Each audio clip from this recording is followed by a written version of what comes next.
বাথরুমে খোলামেলা হয়ে গোসল করলে 5টি বিপদ আসবেই। সবাইকে বলছি, এখানে কি যারা আছেন এটা কিন্তু বাসায় পৌঁছে দিবেন এবং প্রয়োজনে ভিডিওটি শেয়ার করে দিবেন, কারণ আপনার মাধ্যমে যদি এই দেশের লক্ষ কোটি মানুষ একটু সচেতন হয়ে যায়, সব কিন্তু আপনার হবে। বাথরুমে খোলামেলা হয়ে গোসল করলে 5টি বিপদ আসবেই। অ্যাটাচ বাথরুম, যেটা আমরা সবাই জানি যে বাথরুম হচ্ছে শয়তানের আখড়া। এই জন্য আমার রাসূল সাল্লাল্লাহু আলাইহি ওয়াসাল্লাম দোয়া শিক্ষা দিয়েছেন, বাথরুমে ঢুকবে বাম পা দিয়ে, আর এই দোয়াটা যদি পড়ো আল্লাহ তোমাকে সেভ করবে। আল্লাহুম্মা ইন্নী আউযু বিকা মিনাল খুবুথি ওয়াল খাবাইস। সেই শয়তানের আখড়া, বজ্জিনের একটা আখড়া, সেখানে যদি আপনি খোলামেলা হয়ে গোসল করছেন তো 5টি মহা বিপদ আপনার আসবে। 1 নম্বর হচ্ছে, মূলত জিন ভূত যা কিছু আপনারা বলেন, বজ্জিন পুরোটাই থাকে কোথায়? বাথরুমের মধ্যে। সেখানে যদি আপনি খোলামেলা হয়ে গোসল করেন, পুরুষদের জন্য সাবধান। ইয়াং বন্ধুরা, তোমাদেরকে বলছি, সামনে যারা আছো ইয়াং, তোমাদের এই প্রবলেমটা আছে, মুরব্বীরা এটা হয়তো করেন না। সেটা হচ্ছে, যখনই তুমি খোলামেলা একই গোসল করবে, তখনই বজ্জিনের মধ্যে যে পরি বলো না তোমরা, অর্থাৎ মহিলা বজ্জিন তোমার পুরুষাঙ্গ নিয়ে কিন্তু খেলা করবে। মারাত্মক লেভেলের রোগ জীবাণু কিন্তু ওখানে কি ছড়িয়ে যায়। 2 নম্বর হচ্ছে, মা বোনেরা আপনাদেরকে বলছি, আপনারা যদি খোলামেলা একই গোসল করেন, সেখানে আপনাদের ক্ষেত্রে কিন্তু তাই ঘটবে। তাহলে 1 নম্বর, আপনার শারীরিকভাবে অনেক প্রবলেম হবে যদি খোলামেলা হয়ে আপনি গোসল করেন। খবরদার, আজ থেকে খোলামেলা গোসল করা যাবে না। 2 নম্বর হচ্ছে, it's the most important, every single young people, তোমাদেরকে বলছি, এই বাজে স্বভাবটা ইয়াংদের মধ্যে আছে। 2 নম্বর হচ্ছে, বাথরুমে খোলামেলা হয়ে গোসল করলে তোমার হাতের জেনা হবে। হাতের জেনা বুঝতে পেরেছো তো? সবাই অ্যাডাল্ট, সবাই এখানে অ্যাডাল্ট।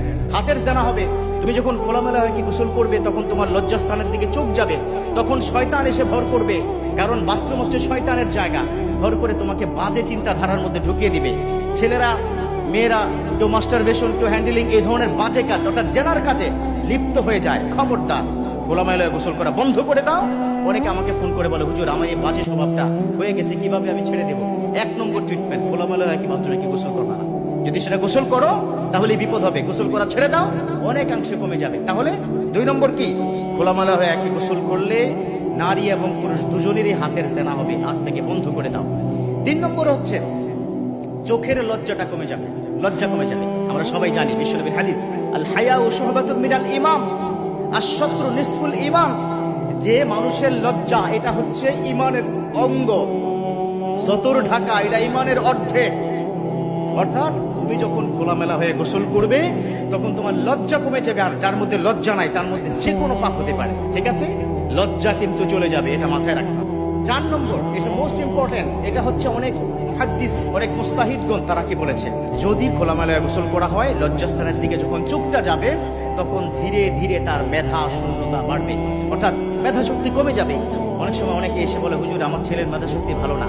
আরে আপনি তো গোড়ায় জাননি, আপনার ছেলে খোলামেলা কি গোসল করছে, ইয়া খবর নিন। খোলামেলা হয়ে গোসল করবে না। ইয়াং বন্ধুরা, তোমাদেরকে বলছি, এটা তোমাদের কিন্তু ব্যাড হ্যাবিট রয়েছে, so you should give up that one, তোমরা এটা ছেড়ে দাও। তাহলে 4 নম্বর কি বললাম, যদি খোলামেলা গোসল করো তোমাদের মেধা শক্তি কমে যাবে। 5 নম্বর, এটা বলছে যারা চক্ষু বিজ্ঞানী তাদের কথা, এটা মেডিকেল সায়েন্স থেকে প্রমাণিত, এটা বিশ্বনবীর হাদিস দ্বারা প্রমাণিত। খোলামেলা হয়ে গোসল করলে চোখের মাধ্যমে লজ্জাস্থানের দিকে তাকানো হয়, এটা মেডিকেল সায়েন্স দ্বারা প্রমাণিত, তার চোখের জ্যোতি কমে যায়। খেয়াল করেছেন কতগুলা? একবার খোলামেলা হয়ে গোসল করেছেন, কতগুলা কি ডেঞ্জারাস ঘটনা ঘটে গেছে। আজ থেকে you should give up this type of character, bad হ্যাবিটটা আমাদের ছেড়ে দিতে হবে। বাথরুমে খোলামেলা গোসল করব না। ঠিক আছে, সবাইকে পারবো তো? এই মেসেজ কিন্তু যার যার ঘরে কি পৌঁছে দিবেন, মহিলাও না পুরুষও না।